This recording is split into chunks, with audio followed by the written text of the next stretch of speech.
Bonjour à tous, on se retrouve aujourd'hui avec mon amie Nadège, experte naturopathe, chanteuse, que j'affectionne particulièrement. Et surtout, on va pouvoir parler d'un sujet particulièrement glamour, le sujet du HPV, du condylome, des verrues génitales. Et dans cette vidéo, j'ai envie vraiment de vous partager des questions qui me tarabustent aussi un petit peu. J'en profite d'avoir une experte comme ça sous le coude. Et on va essayer un petit peu à la fois de dédramatiser, mais surtout de savoir où on en est et ce qu'il est vraiment possible avec la naturopathie. Salut Nadège. Salut Renaud. Je suis content de t'avoir là. Déjà, est-ce que tu peux, si tu veux, peut-être te présenter en 2 mots pour les gens qui suivent cette chaîne, qui ne te suivent pas encore. Pour info, Nadège a une chaîne YouTube, je vous mettrai tous les liens en dessous, vous pourrez éplucher tout ce qu'elle fait avec plaisir. Écoute, déjà je suis contente de faire cette interview avec toi, c'est sympa. Et donc moi effectivement je suis naturopathe depuis une douzaine d'années maintenant. Et je suis également chanteuse et j'utilise donc le chant et la naturopathie dans ma pratique pour permettre aux gens justement d'avoir plus d'autonomie dans leur bien-être et dans leur santé. Classe. Voilà. Insolite, classe, sympa. Moi j'adore, franchement. Je trouve ça vraiment cool. Et du coup, justement, qu'est-ce qui fait que tu t'es intéressé à ce sujet qui n'est pas spécialement le sujet le plus glamour, le plus médiatisable, on va dire, le plus instagrammable? C'est pas un sujet où on se dit on va faire des photos magnifiques, ça attirera du public. C'est un sujet qui est plutôt, comme tu le dis parfois très bien, c'est un sujet qui est très tabou. Qu'est-ce qui fait que tu t'es intéressé à ce sujet et que tu as eu envie justement de pouvoir parler de ça aux gens? Clairement, c'est un sujet déjà que moi, je l'ai subi aussi, donc en tant que femme, parce que déjà, il faut savoir que tout ce qui est de la famille des papillomavirus, bon, il y en a énormément, mais dans la vie d'une femme, dans la vie sexuelle d'une femme, elle va rencontrer... dans 70% des cas, elle va rencontrer ce virus. Donc soit il va se déclarer, soit il ne va pas se déclarer, soit la plupart du temps c'est asymptomatique, la plupart du temps c'est éliminé naturellement. Mais il y a des fois où justement il y a ce qu'on appelle des condylomes ou des lésions. Et du coup, au final, c'est quand même très répandu au final. Et puis surtout, il n'y a pas de traitement en médecine classique. On va traiter les lésions ou les condylomes. Enfin, on verra peut-être un peu plus loin dans l'interview. Mais voilà pourquoi j'en suis venue à ça, parce que du coup, moi, en tant que femme, je l'ai vécu aussi. Donc, et puis en plus, il peut y avoir aussi des récidives. Enfin, il y a plein de choses à savoir là-dessus. Et il y a aussi beaucoup de peur aussi par rapport à ça. Et justement, toi, à l'époque, est-ce que tu as eu de la facilité à trouver des informations sur savoir comment s'y prendre pour en venir à bout, ou est-ce que ça a été plutôt un chemin de croix comme dans la majorité des sujets qui sont faiblement médiatisables? Alors déjà savoir ce que c'est, parce que tu dis attends, j'ai un problème, j'ai quelque chose à un endroit où c'est pas habituel, qu'est-ce qui se passe? Donc déjà tu sais pas, faut un diagnostic. On t'explique au final qu'il y a rien à faire. Et là, tu te dis, comment ça, il n'y a rien à faire? Enfin, c'est pas possible. Donc, du coup, je me suis mise à chercher, parce que c'était pendant mes études de naturopathie aussi. Donc, du coup, je me suis dit, c'est pas possible, il y a forcément une solution. Et je vais la trouver dans la nature. Si je la trouve pas ailleurs. Voilà. Ouais, plutôt sympa, effectivement. Bon, ça me rassure que tu aies réussi à trouver des solutions naturopathiques. Je vais pas te mentir, c'est aussi un petit peu pour ça que tu es là. Mais en tout cas, ce qui est intéressant, c'est de voir que, oui, il a fallu chercher et que c'est pas un truc qui tombe tout cuit dans le bec. Et c'est un sujet où même quand tu fais des études de naturopathie, tu n'as pas forcément des solutions comme ça dans les livres et dans les cours qui sont dispensés. Il y a un truc où il faut quand même un petit peu bosser. Ça fait partie des sujets qui sont effectivement pas glamour, où il n'y a pas énormément de professeurs qui ont envie de faire des conférences et des sujets, des interventions sur le thème. Et donc c'est intéressant, une fois qu'on trouve des solutions, de pouvoir les répondre indépendamment du fait que ce soit pas le sujet le plus marketing possible. Et justement, qu'est-ce que tu peux nous dire sur c'est quoi finalement des condylomes, c'est quoi le HPV, c'est quoi le papillomavirus? Parce qu'on entend de tout et de rien, bien souvent du rien, de gens qui sont parfois pas compétents sur le sujet, donc c'est intéressant peut-être de faire un point là-dessus pour qu'on sache qu'on parle bien de la même chose. Ouais, bon déjà, je ne suis pas médecin, donc je vais expliquer moi avec mes mots et la recherche dans la littérature scientifique que j'ai pu trouver, sachant que je suis ni épidémiologiste et je suis pas médecin non plus, mais aujourd'hui, enfin le papillomavirus, ça fait partie des virus au même titre que les verrues que tu peux trouver sur la main, les verrues plantaires, sauf qu'il y a des papillomavirus qui ont un tropisme cutané, donc qui sont sur la peau, et t'en as d'autres qui sont au niveau des muqueuses. Donc là, ce dont on parle aujourd'hui, c'est tout ce qui est au niveau des muqueuses, tropisme muqueux. Et donc, il y a plusieurs types de virus. Donc, tu en as qui sont responsables de verrues génitales, donc de condylomes, c'est les HPV-6 et HPV-11. Et à côté, tu en as d'autres qui vont... ceux-là peuvent créer des lésions aussi, parfois, pas que des condylomes. Ils peuvent aussi créer des lésions à l'intérieur de l'utérus, au niveau du vagin, au niveau de la vulve. Chez les hommes, ça va être au niveau de la verge, du scrotum, du périnée. Enfin, voilà, tu peux vraiment... c'est extrêmement répandu. C'est très, très chiant, en fait. Hein, ouais, voilà. Ce que tu es en train de dire, c'est que c'est vraiment extrêmement chiant à vivre. Quoi. Ouais, c'est ça, exactement. Dans 90% des cas, il est éliminé spontanément, donc au bout de... on l'élimine au bout d'un an. On va dire plutôt dans 70% des cas et dans 90% des cas au bout de 2 ans et dans plus de 90% des cas au bout de 3 ans. Donc c'est des verrues génitales, hein, donc si elles ne sont pas traitées en, on va dire 9 à 12 mois, en gros elles partent. Mais 9 à 12 mois c'est long. Surtout là, quoi. Surtout là. Voilà. En plus, c'est extrêmement contagieux parce que la transmission se fait de peau à peau. Donc, suffit qu'il y ait un contact physique pour que l'autre puisse l'attraper. Donc, le préservatif ne protège pas de ça, ou en tout cas que partiellement. Voilà. Et donc, ça fait très peur aussi parce qu'on parle beaucoup du cancer du col de l'utérus. Bien sûr. Et alors en fait, il faut distinguer effectivement les papillomavirus qui vont avoir tendance scientifiquement, ça a été prouvé maintenant, il y a un lien de corrélation et de causalité sur le cancer du col de l'utérus, et les condylomes, parce que les condylomes font partie de la famille des HPV, mais ils sont situés au niveau à bas risque oncogène, donc à bas risque de déclencher, d'aller vers des lésions précancéreuses, alors que tu as d'autres types de HPV, dont le HPV 16 et HPV 18, qui ont été clairement reconnus en fait comme étant modifiant, on va dire, l'appareil génétique de la cellule et pouvant dégénérer vers un cancer. Et justement, en fait, souvent on a l'impression quand on entend papillomavirus, quand on entend HPV, des mots comme ça fait très scientifique, ça fait très... c'est vrai que souvent les gens quand ils me disent ça, je vois que tout de suite il y a de la terreur dans les yeux, et on associe instantanément ça à cancer, de par le fait que souvent les gens n'entendent parler du papillomavirus que quand on leur parle de se vacciner du papillomavirus pour le vaccin du cancer du col de l'utérus, c'est comme ça qu'on communique là-dessus. Hein. Et justement, qu'est-ce que tu peux nous dire sur...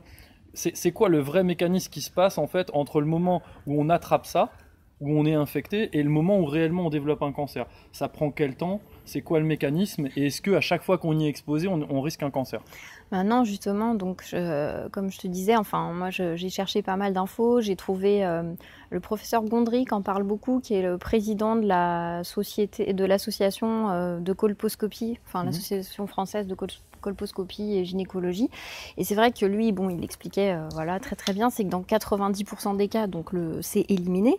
Par contre, pour qu'il y ait un cancer, en fait, il faut que, déjà pour qu'il y ait des lésions précancéreuses, il faut qu'il y ait un HPV persistant. Et en général, ça va être un HPV de la famille 16-18, parce que c'est ceux qu'on retrouve, le 16, il est retrouvé je crois que dans à peu près 60% des cas au niveau du cancer. Et puis le 18, je crois que c'était aux alentours de 35%, un truc comme ça. Donc là, on ne parle pas de condylome, on ne parle pas de verrues génitales. Là, on est sur les virus 6 et 11, donc qui ont vraiment un faible risque oncogène. Donc, pour qu'il y ait un cancer, il faut qu'il y ait un HPV persistant. Donc, quelque chose qui va rester longtemps. Plus que la durée classique en fait d'élimination du virus. Ça va créer des lésions au niveau du col de l'utérus, des lésions qui vont être classées elles-mêmes en bas grade, en gros moyen grade, haut grade, donc ce qu'on appelle des SIN. Je crois que c'est des néoplasies cervicales intra-épithéliales, un truc comme ça, SIN 1, SIN 2, SIN 3. Normalement ça, votre médecin vous l'explique, le gynécologue l'explique. Et ces lésions-là, donc SIN 1, c'est petite légère lésion vraiment bas grade, ce qui est assez courant. Lésion 2, c'est un peu plus élevé, mais du coup dans 30 à 60% des cas, c'est éliminé spontanément. Et à côté, tu as les SIN 3 qui sont des lésions dites précancéreuses, mais qui vont se déclarer au bout de 1 à 5 ans après le HPV. Mais à côté, avant de déclarer un cancer, il se passe, de SIN 3 au cancer, il se passe en moyenne 15 ans. 15 ans, voire 20 ans. Donc on pense tout de suite à cancer, mais un cancer, il met du temps à se développer. Et ça, c'est pas moi qui le dis, c'est le professeur Gondry. Donc voilà, c'est un petit peu tous les retours qu'il y a. Ce que tu es en train de nous dire, c'est un petit peu comme quasiment tout le temps dans l'approche naturopathique, c'est que à la base, il y a quelque chose qui peut être présent. Maintenant, pour que ça se développe, il y a quand même des paramètres qui font que ça va se développer avec le temps, et c'est quand même que ça a traîné, parce que l'état fait que ça s'est développé, que c'est resté stagnant. En fait, en réalité, chez quelqu'un chez qui c'est régulé, il y aurait, et donc le virus ne devient pas persistant, les lésions vont pas avoir le temps de s'aggraver, ça va pas mener forcément à un cancer. Non, la plupart du temps, dans 90% des cas, c'est éliminé par l'organisme. C'est juste que chez certaines personnes où il y a une baisse de vigilance du système immunitaire, le virus va persister et va aller modifier, comme je t'expliquais, donc la cellule de l'hôte en fait. Donc du coup, c'est arrivé déjà. Du coup, en médecine classique, on va beaucoup te proposer soit le laser, soit des crèmes qui vont brûler la verrue, ou de la chirurgie dans des cas plus importants. Et justement, toi qui es passé par là, est-ce que vraiment les crèmes et les applications, on va dire locales, pour ce genre de problématiques telles que les condylomes, HPV, papillomavirus, est-ce que ça fonctionne? Disons chimique ou naturel? Ouais, alors tu vas l'enlever, mais ça n'enlève pas le virus. D'accord. Donc du coup, tu as des personnes qui vont se retrouver avec des brûlures des fois, parce que quand tu utilises la crème, elle est vraiment, elle brûle quoi. Donc ça va être juste pour un côté, on va dire peut-être un côté plus esthétique, pour peut-être amoindrir un peu la détresse psychologique aussi. Mais par contre, ça n'enlève pas le virus. Et en plus, il peut y avoir des récidives. Donc il faut vraiment aller. Au final, tu parais un porteur relativement sain. Tu restes porteur. Finalement, tu as une apparence un peu plus saine qui est moins dégradante pour toi et tu as ton estime de toi. Mais en vrai, à l'intérieur, le virus, il est forcément là à partir du moment où il n'a pas été traité, éradiqué. C'est ça. Donc, et d'ailleurs, de toute façon, on peut être porteur aussi sans avoir de symptômes. Donc ça, c'est important de le dire aussi, c'est que tu peux avoir été contaminé sans le savoir, être guéri sans le savoir, et avoir contaminé quelqu'un aussi sans le savoir. Donc là, quand il y a des condylomes, clairement, voilà. Il y a une manifestation physique qu'on peut observer, un symptôme qui fait qu'on sait qu'on a ça. Voilà, et souvent, moi, j'avais remarqué que à l'époque, j'avais une fatigue aussi anormale. Et ça, c'est vrai qu'on n'en parle pas beaucoup, mais il y a aussi une fatigue qui est là, qui est très présente. Et du coup, tu dis, je peux pas rester comme ça, je vais pas rester comme ça pendant 9 mois ou 12 mois, je vais pas attendre que ça disparaisse tout seul. Surtout que le médecin, c'est ce qu'il va te dire. Hein. C'est clairement, il n'y a rien à faire, on va attendre. Et pour les lésions, c'est pareil, il faut attendre et observer. Contrôler. Voilà. Et donc toi, en attendant, tu peux te dire, ok, donc soit je les fais brûler, soit je les enlève au laser, soit j'enlève la chirurgie. Bon, ça me tente pas trop, là, donc qu'est-ce que je vais utiliser? Donc... déjà, c'est comprendre déjà pourquoi c'est là, baisse du système immunitaire. Donc, première chose, ce que j'allais dire, finalement, les 3 trucs que tu as pu observer, je sais pas si on avait 3 principaux qui font que, selon toi, les erreurs que font les gens, en fait, qui font que malheureusement, ils se retrouvent aujourd'hui avec ça qui se développe. Enfin, si tu avais différentes choses à nous donner, tu commences à évoquer le système immunitaire. Ouais, alors bon, après, tu as des facteurs qui font que tu l'attrapes aussi, que tu le déclenches plus facilement. Mais c'est vrai qu'au niveau... moi, à l'époque, par exemple, je dormais 4 heures par nuit. Donc, clairement, manque de sommeil. Donc, clairement, baisse du système immunitaire. Attention, pilier de la santé. Voilà, c'est ça. C'est ça. Tu en parles très bien d'ailleurs sur ta chaîne. Donc, oui, toi aussi, voilà. Du coup, donc forcément, ça va pas fonctionner comme ça. Donc c'est arrivé déjà à reprendre, comprendre aller observer chez soi ce qui fait baisser le système immunitaire, et à côté utiliser un traitement aussi au naturel qui va être efficace et spécifique sur les condylomes. Et ça, c'est possible aussi. Et l'idéal, c'est de combiner les deux. Bien sûr. Ce qui fait que même si on a des condylomes, des verrues génitales, qu'on a envie de les éliminer parce qu'elles sont disgracieuses, parce que psychologiquement ça va pas, donc c'est possible.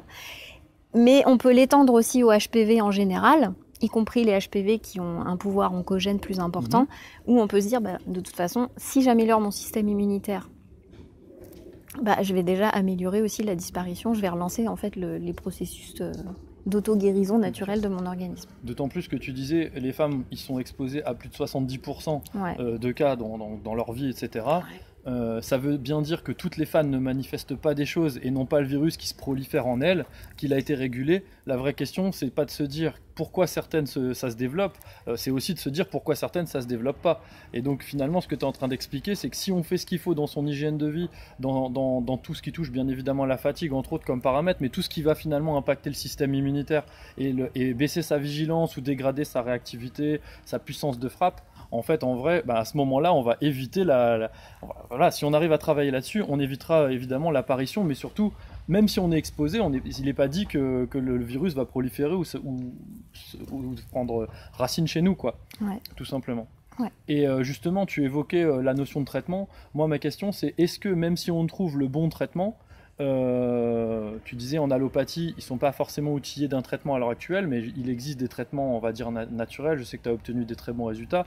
Est-ce que si on applique le bon traitement, ça suffit à obtenir des résultats, et notamment de façon durable, ou est-ce que, comme pour beaucoup de choses, il y a un travail quand même de fond qui est indispensable et indissociable?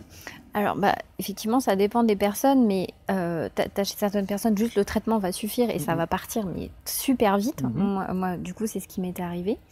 Mais si c'est vrai que chez certaines personnes, ça peut résister et elles vont être obligées de recommencer. Donc, c'est clair qu'il faut aller observer en même temps, renforcer le système immunitaire, donc en observant son mode de vie. Parce que sinon, autant mettre toutes les chances de son côté. Voilà, c'est surtout ça en fait. Parce que tu auras beau prendre un traitement, ça peut aussi revenir.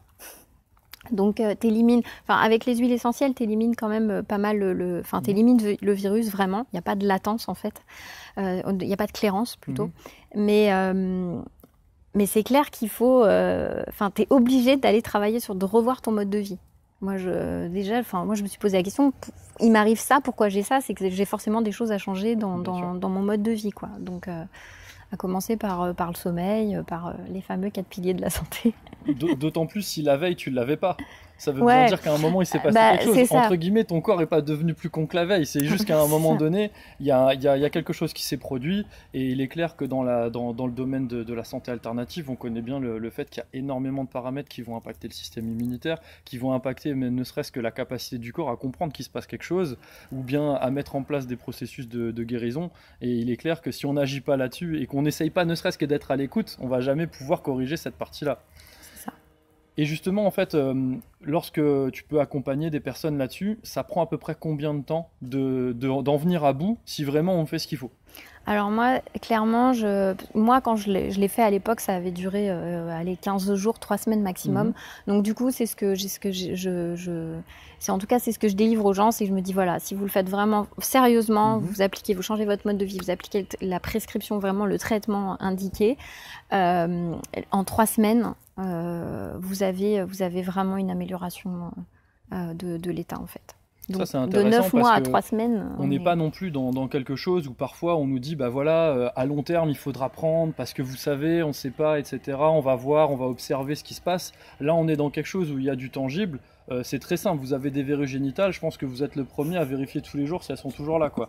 Et en plus, vous le savez, vous n'avez même pas besoin de regarder pour le savoir. Donc là, concrètement, ce qui est intéressant, c'est de se dire, vous faites les choses, vous appliquez les conseils, vous appliquez le traitement, grosso modo, il peut y avoir un résultat qui est rapide. Donc c'est relativement motivant par rapport à plein d'autres choses où parfois on vous dit, bah voilà, c'est un accompagnement à long terme pour essayer de temporiser la dégradation de la maladie. Là, c'est vraiment quelque chose où on peut permettre au corps de l'éradiquer et surtout durablement de retrouver un système immunitaire qui fait que ça ne revient pas. Et donc, on n'est plus porteur sain non plus qui contamine quelqu'un d'autre. Ouais. Donc ça, c'est intéressant. Donc finalement, le délai est hyper court. Ouais, est-ce que finalement, c'est des méthodes qui sont connues? Parce qu'aujourd'hui, c'est quand même très très répandu. C'est un truc où les gens sont complètement perdus. J'imagine que le premier truc qu'ils font, c'est d'aller sur Internet et de surtout pas en parler à quelqu'un dans la rue, quoi. Concrètement, c'est même d'aller voir son médecin ou son pharmacien, je pense que ça peut être un petit peu peut-être perturbant, dérangeant, on est un petit peu gêné. Est-ce que finalement les gens ont conscience que quelque chose comme ça existe? Bah non. Non, surtout que tu as des... Là, je parle vraiment du traitement des condylomes, précisément. Sûr. Mais parce que tu as vraiment des huiles essentielles spécifiques qui ont été testées scientifiquement sur ce type de virus. Donc sur les condylomes. C'est pas des trucs de naturopathes qui font ça dans leur garage et qui racontent. Non. C'est des trucs de gens qui ont testé cliniquement avec des tests en double aveugle, etc. pour s'assurer que ça fonctionne, que ça fonctionne face aux molécules de référence, que le résultat est probant et que le résultat est probant, quoi. Oui. Clairement c'est ça, donc c'est spécifique, à des dosages spécifiques aussi. Donc, et pas risquer non plus le surdosage parce qu'il y a quand même des précautions à prendre aussi. Donc c'est pas. Et souvent, quand on va chercher le traitement en pharmacie, ils demandent toujours aussi une prescription. On peut pas venir avec sa petite feuille maintenant de papier avec juste les quantités. C'est pas possible en fait. Il faut que ce soit prescrit par surtout par rapport un aux thérapeute. Ils sont quand même assez réticents. Il y a eu tellement de gens qui confondent des milligrammes et des gouttes ou des gouttes et des milligrammes. Exactement. Et ça peut être dangereux. Exactement. Donc aujourd'hui, voilà, il y a ça qui existe. Donc quand on sait on part de là et qu'à côté, 20 ans après, il peut y avoir aussi un cancer. Bien sûr. On se dit peut-être qu'en attendant, voilà, plutôt que de passer par une conisation ou la chirurgie ou le laser, voilà, on peut peut-être essayer ça aussi. Disons que c'est des solutions qui sont intéressantes lorsqu'on a déjà tout testé, qu'il n'y a plus aucune possibilité et que la personne vraiment commence à être psycho-émotionnellement extrêmement impactée. Maintenant, si on n'a pas testé ce qu'il existe d'autre de moins irrémédiable, on va dire, parce que la chirurgie, forcément, des fois j'entends des gens me dire non, mais je vais me faire enlever la moitié du col de l'utérus parce que comme ça évitera que les lésions se dégradent. Bon, évidemment, c'est intéressant. Par contre, si vous aviez pu vous assurer que ce qui crée ces lésions au quotidien disparaissent et que du coup les lésions elles-mêmes puissent se régénérer, puisqu'on arrête d'agresser le corps en permanence, on a une chance de régénération qui est décuplée. C'est vrai qu'à ce moment-là, c'est dommage d'être passé par la chirurgie avant d'avoir testé autre chose. Le problème, c'est qu'aujourd'hui l'information elle est très peu connue et donc que tout le monde considère qu'il n'y a rien à faire à part observer et voir se dégrader, puisqu'une situation qu'on observe, c'est très rarement une situation qu'on va améliorer en plus. De plus, à force d'observer, on stresse de plus en plus, qu'on voit que ça s'empire, clairement dans l'esprit on se dit ça s'empire.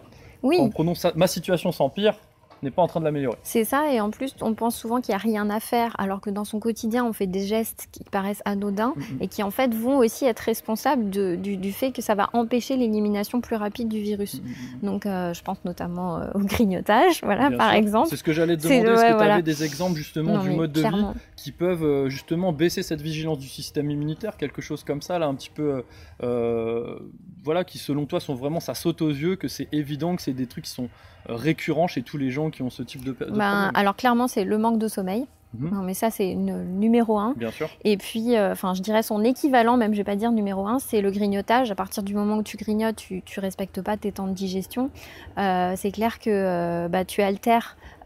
Tu passes ton temps à digérer, donc tu passes pas ton temps. Bon, tu connais ça, toi, mais tu passes pas ton temps justement au lieu d'utiliser l'énergie pour éliminer les bactéries et combattre les infections et les virus. Régénérer ton corps et tes lésions. Voilà, exactement. Tu digères. C'est ça. C'est ça. Et moi, j'aime bien cette petite phrase qui dit ce qu'on mange au repas donne la santé, ce qu'on mange entre les repas donne la maladie. Et c'est clairement ça, quoi.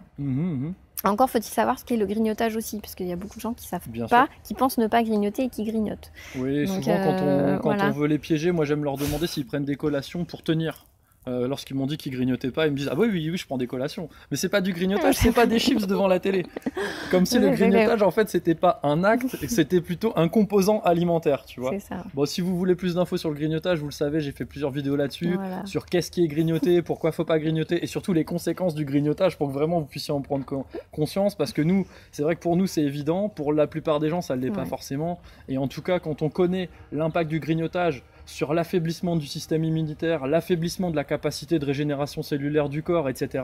Malheureusement, quand on est touché par des problèmes comme ça, où clairement c'est plutôt pas très très amusant, je rencontre régulièrement des personnes me disant non, en fait j'essaye pas de rencontrer quelqu'un dans ma vie parce que j'ai ce problème et que je veux pas me retrouver au lit tout nu avec cette personne, avec quelqu'un. C'est quand même hyper dérangeant dans l'épanouissement d'une personne, que ce soit un homme ou une femme. Parce que comme Nadège l'a très bien dit, ça touche aussi bien les hommes que les femmes. Et très clairement, ça touche les hommes et les femmes de tout âge. Ça touche pas que les jeunes ou les vieux. Alors, il y a vraiment une prédominance chez les jeunes, justement, puisque les jeunes femmes... je crois que c'était à peu près, je me souviens plus des chiffres, mais de mémoire, 35 à 55% des jeunes filles qui vont être contaminées, qui vont être en contact avec le virus dans les 12 premiers mois en fait, de leur premier rapport. En fait. Bien sûr. Donc c'est quand même beaucoup. C'est énorme. Voilà, les jeunes grignotent aussi beaucoup. Bien sûr, de toute façon aujourd'hui, je veux dire, on a une prédominance chez les jeunes parce qu'on fait des études maintenant et que les jeunes ont un mode de vie qui clairement n'était pas le mode de vie des jeunes qui aujourd'hui ont 70 ans. Je pense qu'on aurait fait ces études à l'époque, ils avaient un mode de vie qui était beaucoup plus limité en termes d'excès, en termes de toutes ces choses-là. Peut-être que les statistiques seraient différentes. En tout cas, ce qui est certain, c'est que les jeunes aujourd'hui, c'est quand même l'avenir de notre monde. C'est intéressant de leur faire passer le message, d'autant plus qu'ils ont beau être toute la journée sur les smartphones. Des fois, cette information-là, ils ne la connaissent pas et ils en souffrent énormément. Et on connaît les dégâts psycho-émotionnels que ça peut avoir sur des Ouais, beaucoup de... Sur des personnes, ouais. voilà, la Ils sont souvent réputation très va vite isolés, voilà. sur Facebook, tout ça, on Ouais. voit à quel point ça peut être dégradant, ils osent pas vraiment en Même au parler. sein de la famille, comme je le dis, je prends toujours cet exemple. J'ai une petite jeune qui m'avait écrit, qui m'avait dit, mais moi, ma famille, ils pensent qu'ils vont attraper le virus parce que quand je vais aux toilettes, quoi, ou des choses comme ça. Ouais, Je sais pas quoi faire avec isolant. mon partenaire. Voilà, donc. D'autant plus que t'expliquais précédemment que le préservatif, ça protège pas de Non. ça, puisque c'est un contact Non. qui est pas seulement muqueux, ça peut être cutané. Ouais. Et puis voilà, c'est Ouais. quelque chose qui est quand même assez facilement transmissible. Ouais, tout à fait. C'est vrai que les gens sont complètement démunis face à ça. Et ce qui est intéressant dans tout ce que tu dis, c'est que finalement, la solution, bien sûr, il y a un traitement, mais finalement, dès le départ, le corps est capable de réguler. Dès le départ, on sait que dans la majorité des cas, le corps régule, que ce soit des HPV virulents ou moins virulents. Il y a des cas où le corps régule quand même. C'est-à-dire que c'est pas parce que le virus est hautement virulent que jamais personne ne le régule lui-même et qu'il y a forcément besoin d'un traitement. Il existe des cas où, au contraire, ça se régule tout seul. Donc ça veut bien dire que ces gens-là, il faut mimétiser ce qu'ils font.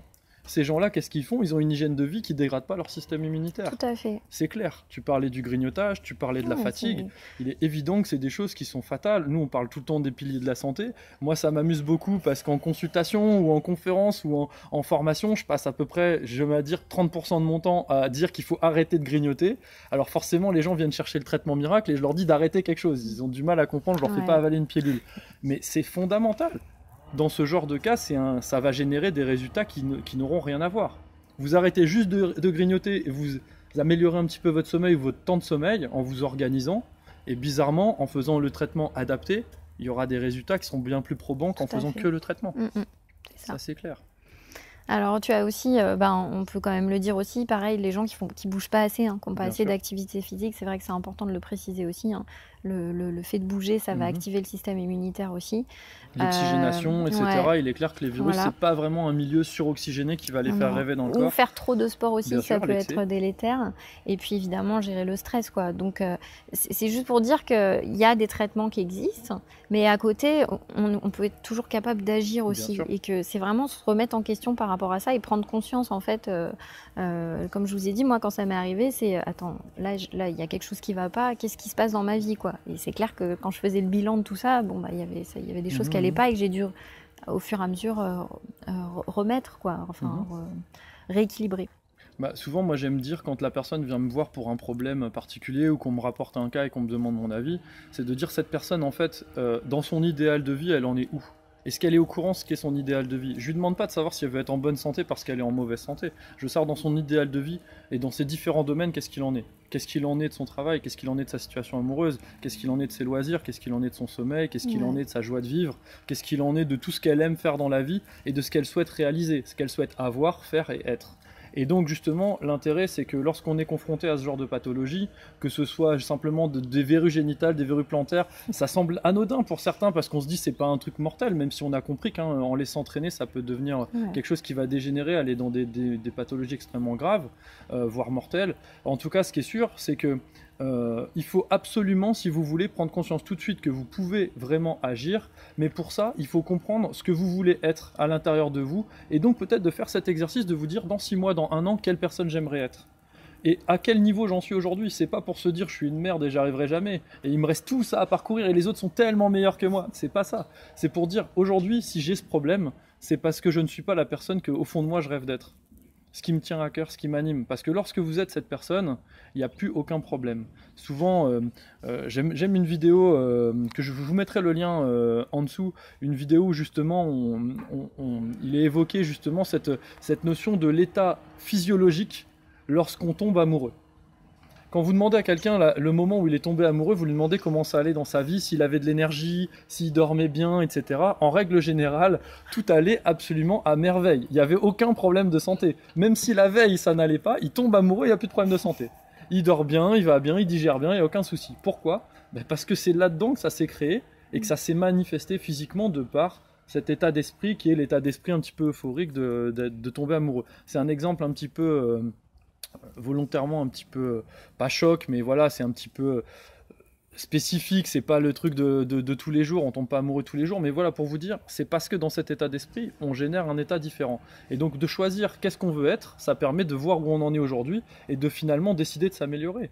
Si tu dis, moi j'aimerais être quelqu'un de vraiment reposé, j'aimerais être quelqu'un bien dans ses baskets et que tu dors 4 heures par nuit, il est certain que tu es en désaccord avec finalement ce que tu aurais besoin pour un Clairement. bien-être et un épanouissement parfait. Posez-vous cette question. La personne la plus épanouie au monde, celle qui représente vraiment l'épanouissement, le bien-être selon vous, quelles sont les 7 choses fondamentales, les 7 attitudes, les 7 habitudes fondamentales qu'elle pratique au quotidien? Est-ce qu'elle dort beaucoup? Est-ce qu'elle dort suffisamment? Est-ce qu'elle dort peu? Est-ce qu'elle a un travail qui lui plaît, etc., etc. Et je pense que dans ce genre de pathologie, c'est fondamental de se poser la question parce qu'il y a forcément un différentiel entre les attentes et réellement l'état de la vie d'aujourd'hui. Complètement. Ouais, ça me paraît extrêmement important. Et ouais, le lien à la sexualité aussi, bien effectivement sûr. important, la communication avec le partenaire, enfin ça aussi c'est tu veux ça, dire ça que fait partie aussi du. Est-ce que par exemple ça pourrait sous-entendre, puisque c'est vrai que c'est un petit peu gênant, mais à la fois ça peut être, pourquoi pas, dans certains cas une forme de protection en disant bah voilà il y a ça donc on peut pas avoir de rapport. Moi en tout cas j'ai déjà croisé régulièrement des personnes avoir ce type de problème, alors pas forcément des condylomes ou des verrues génitales, mais des sortes de problèmes qui font qui que mettent à distance. Finalement l'autre a une distance qui lui est imposée parce que lui-même il va pas forcer le passage quoi. Et donc c'est intéressant de se rendre compte qu'il y a aussi cette partie là en fait dans l'acceptation des choses. Ouais, complètement. Il y a vraiment ça. Il y a aussi le côté, le rapport avec son corps et le rapport avec le corps de l'autre aussi. Bien sûr. Donc comment c'est vécu dans les deux sens, quoi. Donc ça c'est important, c'est clairement important aussi. Avoir une infection sexuellement transmissible, c'est pas anodin non plus. Donc aller chercher à ce niveau-là aussi. Ouais, complètement. Est-ce que tu as quelque chose à nous rajouter, que tu aimerais vraiment nous dire, justement, que l'information que tu aurais aimé savoir absolument, qu'il fallait pas rater à l'époque où tu avais ce problème et où tu cherchais quoi, concrètement, s'il y avait un truc vraiment là comme ça où tu te dis j'aurais voulu qu'on me dise juste cette phrase pour m'aider. Alors déjà c'est pas sale, d'accord, que en fait vous n'êtes pas seul parce qu'il y a énormément de gens qui ont ça. Il y a des solutions aussi et que surtout vous avez le pouvoir de faire des choses. Donc c'est pas comme si on attendait que ça se passe et qu'on avait l'épée de Damoclès sur la tête, et surtout pas avoir peur du cancer aussi parce que encore une fois c'est connaître les mécanismes, les types de virus, et c'est pas du jour au lendemain voilà qu'on déclare un cancer. Donc ça c'est vraiment important aussi. J'aime bien cette phrase de fin parce qu'évidemment, la peur, c'est pas du tout quelque chose qui va être propice à votre système immunitaire, ça, et ni à la guérison. La peur, c'est pas du tout quelque chose de favorable. Vous n'êtes pas sale. C'est vrai que moi, j'ai des fois des gens qui me disent, mais tout le monde pense que je suis un crasseux parce que quand je demande, non mais attendez, vous n'êtes pas crasseux, vous avez vu juste un système immunitaire. En fait, vous pouvez vous laver 100 fois par jour, que votre système immunitaire, s'il est trop faible et que votre mode de vie n'est pas adapté, votre physiologie va permettre le développement de quelque chose auquel vous serez de toute façon au cours de votre vie très probablement exposé. Donc il n'y a pas de problématique de crasseux, de quoi que ce soit. Par contre, c'est vrai que c'est des choses, quand ça se manifeste, qui sont extrêmement isolantes. Ouais. Donc on se sent particulièrement seul. Aujourd'hui, vous avez Internet, vous avez des gens comme Nadège qui en parlent parfaitement sur sa chaîne, qui vous donnent plein d'informations sur le HPV, le condylome, sur comment faire, sur plein d'autres choses de la naturopathie. Vous pouvez aussi suivre ma chaîne, vous pouvez aussi suivre d'autres chaînes de naturopathes ou de gens dans le domaine de la santé alternative. Vous n'êtes pas seul, vous pouvez communiquer par des réseaux de ce type. Clairement, moi je me dis toujours, à l'époque de nos grands-parents, ça devait être autre chose quand on avait ce problème-là, parce que le médecin du village, il connaissait tout le monde, et c'était à lui qu'on était obligé de demander. Il n'y avait pas, voilà, et quand on en parlait autour, enfin je veux dire, on disait ça à sa mère, le lendemain, tout le monde était au courant de partout, quoi. Donc, je veux dire, aujourd'hui, sans pour autant s'exposer et se mettre à mal au niveau de notre image ou de notre estime de soi, on peut quand même communiquer, être au courant, avoir des informations, etc. Et d'ailleurs, justement, Nadège, il me semble que tu as proposé un e-book qui peut être très intéressant. Je mettrai le lien. Si tu veux bien nous en dire 2 mots, ça serait vraiment intéressant que vous le téléchargiez pour en savoir plus. Ouais, merci. En tout cas, c'est un petit e-book en fait qui s'appelle donc les 5 erreurs à éviter en cas de condylome HPV. Donc même si on n'a pas des condylomes et qu'on a un HPV, on peut quand même aller voir parce que ça va ensemble. Voilà, donc il est à téléchargement gratuit, accessible et à distribuer à volonté. Ouais, c'est plein de bonnes petites informations. Moi, j'ai trouvé ça vraiment hyper intéressant. J'ai appris des choses dedans, donc c'est pour ça que je me permets de vous le soumettre, parce que c'est vrai que souvent on a l'impression, quand on est déjà du métier, on n'apprend plus rien, mais avec des gens comme Nadège, on apprend des choses et c'est passionnant. Et surtout, ce qui est intéressant aussi, c'est que c'est plein de petites astuces que vous pouvez faire. C'est pas des trucs où vous devez dépenser 15 000 € pour y avoir accès. C'est des choses où non seulement le e-book il est gratuit, En plus de ça, les conseils qui sont dedans, vous pouvez les pratiquer dès maintenant. Et surtout, vous pouvez aussi, ça peut vous aider à avoir moins peur de ce qui vous arrive. Et l'avantage par rapport à une vidéo, c'est que vous pouvez le lire tranquillement et vraiment prendre votre temps. Donc vraiment, je vous invite à le télécharger. Ça me fait plaisir que Nadège puisse vous offrir ça parce que je trouve que c'est un super bon outil et que clairement, l'information est difficile à trouver sur le sujet. Donc si ça peut vous aider, ça me fera vraiment super plaisir. Ouais. Nadège, je te remercie pour cette interview. Je te remercie Merci d'avoir parlé avec autant de sérieux et à la fois en ayant dédramatisé un sujet qui est à la fois, je trouve, qui est cocasse, drôle et quand même, faut le reconnaître, légèrement gênant. Ouais. Je trouve que tu en parles à merveille et ça me fait vraiment plaisir que tu aies pu communiquer toutes ces informations. Je pense que ça va aider bien du monde. Si ce n'est pas encore le cas, abonnez-vous à la chaîne. Il y aura d'autres interviews d'experts de ce type. Abonnez-vous à la chaîne de Nadège et vraiment mettez-lui un maximum de likes s'il vous plaît et de commentaires sur ces vidéos puisqu'elles sont toutes de très très bonne qualité. Et puis pensez également à partager si ça peut intéresser des personnes dans des groupes spécifiques au condylome, au HPV. Les gens se sentent extrêmement seuls. Il existe très très peu de solutions. Donc là on évoque quand même qu'il en existe et puis notamment les solutions qui souvent sont pas celles qui font le plus rêver parce que c'est pas le traitement miracle qui arrive des États-Unis ou du Japon et on peut se dire ah oui mon cas était tellement grave que moi j'ai pris le traitement miracle. Non. On est en train de parler de solutions terre à terre, comme dormir plus, comme faire attention au grignotage. C'est des solutions qui marchent dans quasiment tous les cas de la santé. Souvent on les oublie parce que c'est pas sexy d'expliquer qu'on s'est guéri en ayant fait ça. On a l'impression un petit peu, quand on améliore sa santé en ayant fait des choses aussi simples, qu'on était un peu con d'aller mal avant. Et donc souvent c'est pas hyper glamour et sexy de le faire passer comme info. Mais par contre c'est ce qui fonctionne. Dans la naturopathie, c'est pas en essayant d'utiliser des solutions complexes qu'on résout des problèmes complexes. C'est en solutionnant une multitude de causes extrêmement simples. Jusqu'à ma prochaine vidéo. Je vous dis portez-vous bien, continuez à croire en vos rêves et à très vite les amis. Salut Nadège. Salut Renaud. Ciao.